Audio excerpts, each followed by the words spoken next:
Aujourd'hui, on parlera de deux faits bizarres survenus au Cameroun et au Kenya entre 2018 et 2021. Il s'agit de faits réels.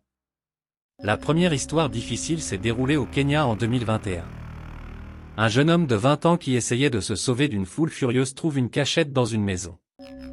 Il s'y engouffre mais est vite rattrapé. Il sera extrait de la maison puis lynché. Malgré ses cris et supplications, la population n'arrêtera pas de le massacrer. Après plusieurs minutes de supplice interminable, la population qui était décidée à en découdre avec ce vampire assoiffé de sang va finalement lui arracher sa vie.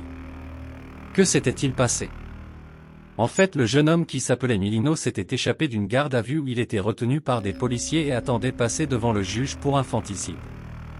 On l'avait arrêté pour disparition de 2 enfants. Et en l'interrogeant, il avait avoué avoir tué ses 2 enfants ainsi que 8 autres au cours des années précédentes.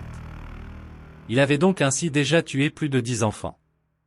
Il avait même précisé comment il procédait. Il coupait une veine de ses victimes et buvait du sang avant de les exécuter.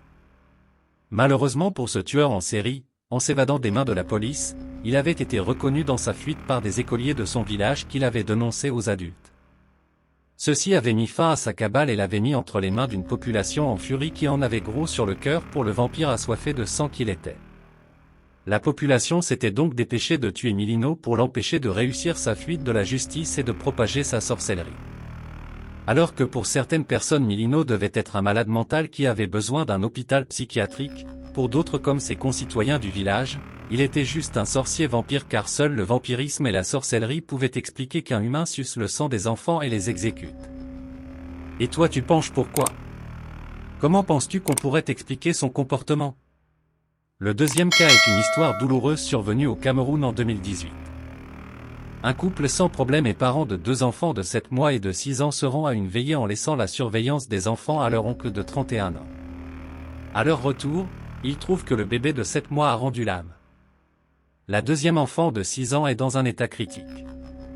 Elle aussi rendra l'âme à l'hôpital où elle sera conduite.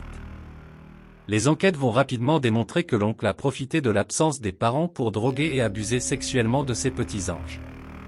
Il aurait tellement abusé des enfants au point de précipiter leur mort. Comment un adulte ayant tous ses sens peut-il se livrer à de telles pratiques d'un autre monde?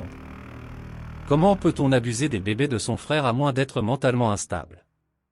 Alors que tout le monde s'accordait pour dire qu'il ne pouvait pas ici s'agir d'une sexualité admissible, plusieurs soutenaient que ceci ne pouvait être que de la sorcellerie ou des conditions d'une secte pernicieuse. Dans tous les cas, secte ou sorcellerie, il était important d'y mettre fin et de montrer aux autres jeunes de la localité que ceci n'était pas une voie à explorer. C'est ainsi que malgré la présence de quelques adeptes de la maladie mentale, la population en furie avait décidé d'exécuter ce violeur d'un autre genre qui de surcroît était responsable de 2 infanticides. L'oncle violeur avait malheureusement été extirpé des griffes de la population par la police qui était arrivée juste à temps. Les policiers l'avaient emmené en suppliant la foule de laisser qu'il soit soumis à la justice du pays. Cette histoire nous avait quand même questionné. Est-ce vraiment le rôle de la police d'empêcher ce genre d'individu de suivre son destin? Est-ce qu'on devrait mettre ce genre de personne en prison et le nourrir aux frais du contribuable? Certains parlent de la castration chimique forcée avant la prison pour ce genre de délinquants.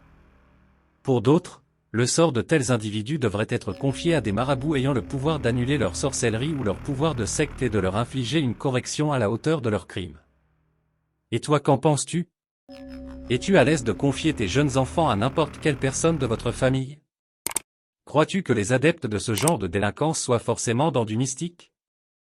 Merci de commenter, de liker et de partager et de vous abonner.